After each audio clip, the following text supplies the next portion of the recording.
your experience of the world, how do people change? Well, it's got something to do with God, so it's not very nice.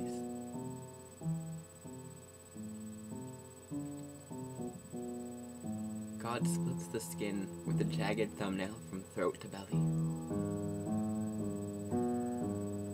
He slips in a huge, filthy, dirty hand and he grabs hold of your bloody tubes.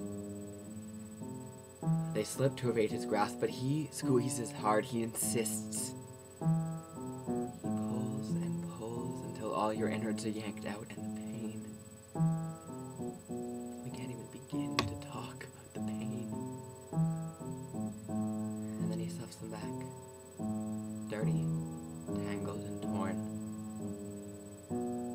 It's up to you to do the stitching. And then get up and walk around, just mangled guts, pretending. That's how people change.